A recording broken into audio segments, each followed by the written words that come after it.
मुंबईत कचरा संकलनामध्ये 3000 कोटींचा घोटाळा झाल्याचा कचरा वेचक कर्मचाऱ्यांचा आरोप आहे। वर्षानुवर्ष ठरलेल्या 14 कंपन्यांना कंत्राट दिलं जात आहे। वारंवार एकाच कंपनीला कंत्राट देण्यामागे राजकीय मंडळींचा वरदहस्त असल्याचा आरोपही कचरा कर्मचाऱ्यांनी केलाय। लोकशाही मराठीकडून सफाई कर्मचाऱ्यांच्या प्रश्नावर सातत्यानं मुद्दा उपस्थित करण्यात येतोय। मुंबईत जोपर्यंत कचरा मुक्त होत नाही तोपर्यंत लोकशाही मराठी हा मुद्दा लावून धरणार आहे। तुमच्या विभागातील कचरा संदर्भातील व्हिडिओ आणि माहिती आम्हाला 8591942069 या नंबरवर पाठवा, आम्ही त्याला वाचा फोडू।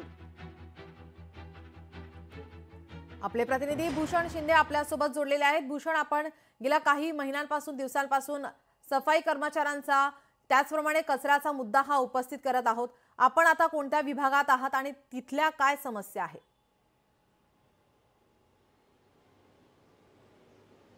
नक्कीच नीलम, एकंदर स्वच्छ मुंबई आणि कचरा मुक्त मुंबई हे अभियान लोकशाही मराठी वृत्तवाहिनी मागील अनेक दिवसांपासून राबवत आहे आणि या संदर्भात आपण रिअलिटी चेक करत आहोत की मुंबईत कशा प्रकारे अनेक ठिकाणी अनेक विभागामध्ये आपल्याला कचरा सापडत आहे।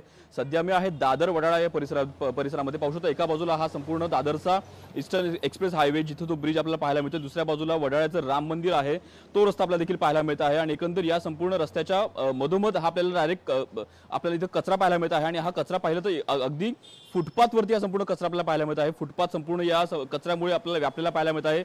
इथं चालायला सुद्धा जागा इथं सध्या आपल्याला पाहायला मिळत नाही, त्यामुळे नागरिकांना याचा मनस्ताप होत आहे।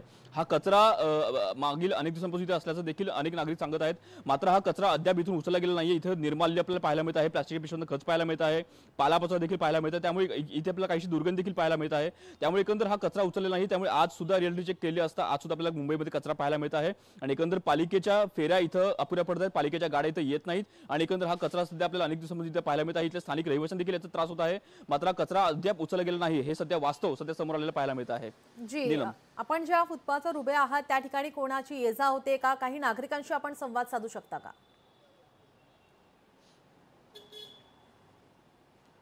नक्कीच एकंदर मी तुम्हाला काहीसं फुटपाथ दाखवतो। पहिला या फुटपाथवर पाहू शकता एकंदर हा वळणाचा रस्ता आहे, वळणाचा फुटपाथ आहे, मात्र या संपूर्ण वळणावरती आपल्याला हा कचऱ्याचा ढिगारा पाहायला मिळत आहे, कचऱ्याचा खच पाहायला मिळत आहे। एकंदर सध्या हा या कचऱ्यामुळे या फुटपाथवर कोण चालत नाही अशी सध्या आपल्याला इथे स्थिती पाहायला मिळत आहे।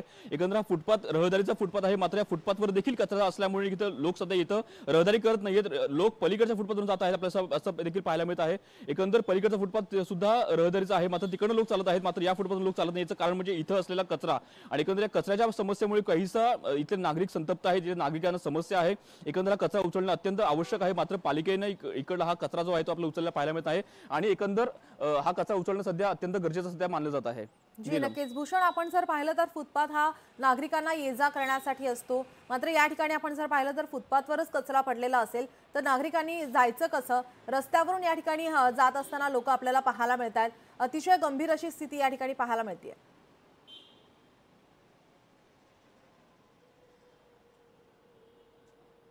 नक्कीच एकंदर हा रस्ता रहदारीचा रस्ता आहे, दादर वडाळ्यासारखा परिसर आहे, इथं मोठी प्रकारची नागरिकांची वसाहत आहे आणि एकंदर हा अगदी शाळा कॉलेजला जाणारा सुद्धा रस्ता आहे। त्यामुळे अगदी या काहीच्या पुढे जाऊन आपण जर पाहिलं कुठेतरी राम मंदिर आहे, विठ्ठलाचं मंदिर आहे, त्यामुळे हे मंदिर सुद्धा अत्यंत महत्त्वाचं आहे। इथे सुद्धा भाविक मोठ्या संख्येने येत असतात, त्यामुळे इथे रहदारीचा हा संपूर्ण मोठा रस्ता आहे, मात्र तरीही या रस्त्यावरती या फुटपाथवरती आपल्याला कचरा पाहायला मिळत आहे, कचरा ढिगारा पाहायला मिळत आहे।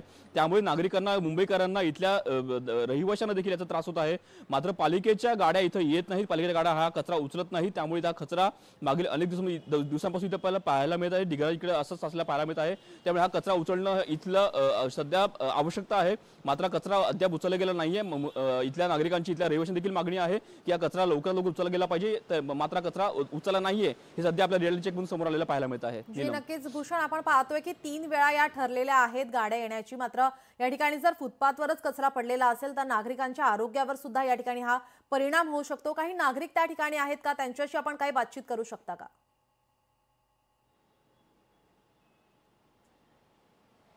नीलम, एकंदर जर नियमानुसार पाहिलं तर कुठेतरी गाड्यांच्या ज्या फेऱ्या आहेत, कचरा उचलण्याच्या गाड्या, त्यांच्या फेऱ्या ज्या आहेत त्या दिवसातून 3 वेळा फेऱ्या होणं अत्यंत आवश्यक असतं।